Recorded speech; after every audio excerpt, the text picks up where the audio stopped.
The federal government is planning to introduce laws this year to get the Fair Work Commission to set minimum pay and conditions for employee-like workers. Now, this potentially affects many people in the gig economy, independent contractors who work for rideshare and on-demand delivery companies. Well, the biggest of those is Uber, and it's not taking it lying down. Today, launching an ongoing ad campaign that seeks changes to the government's plans.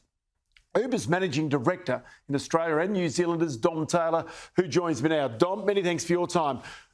For what purpose are you taking this on? To change the legislation? To have it scrapped completely? What's the idea? No. So the government has indicated that reforms will come in the second half of this year. For the avoidance of doubt, we are pro-reforms. We think this is a once-in-a-generation moment to get reforms right for the gig economy, but they need to be done right. And so that's why the voice of drivers and delivery partners across Australia need to be part of the process that the government is running. Is the Fair Work Commission, which the government seeks to use, the right organisation to impose minimum wage conditions and minimum conditions on gig economy workers? Well, it's early days in the process. All that detail will be worked through over the coming months.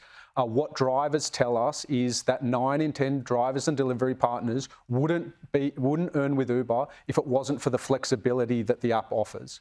For 150,000 people that make money on Uber every month, that's a pretty big thing that we have to solve for and get right. So is your grave fear here that extra payments might be needed for people who are working at night time, for example, or public holidays, whatever it might be, that there might be conditions built into it that means that people, well, don't have the flexibility to work, or indeed that you end up having to pay more to those people on those days? Well, if you think about the nature of work today with Uber, you come on when you want, switch off when you want. If you want to go away for a few weeks, don't tell us about it. You wear what you want.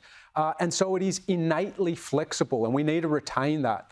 Only 7% of people that use Uber in 2022 use it like an employee-like job. 48% of people are using multiple apps at any point in time.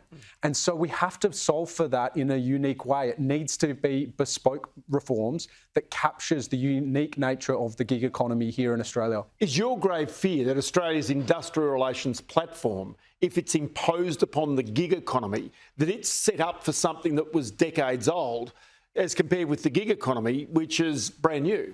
Yeah, that's right. And the Productivity Commission has also said similar lines on Friday, that we can't be shoehorning this reform into existing legislation. Rather, it needs to be bespoke for the new type of work today.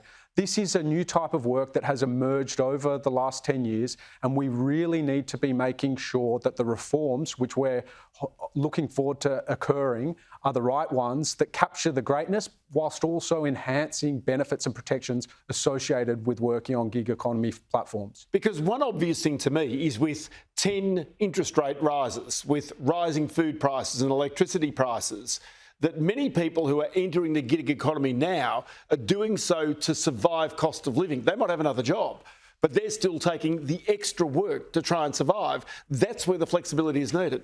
That's right. I sit down and talk to many drivers and delivery partners often, and they each have their own story.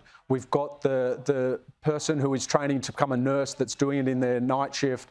We've got many people that are using this as secondary income. It's unique for each person. And as you say, as we have weakness in the economy and people have more cost of living pressures, people are increasingly looking at the gig economy for a second form of income.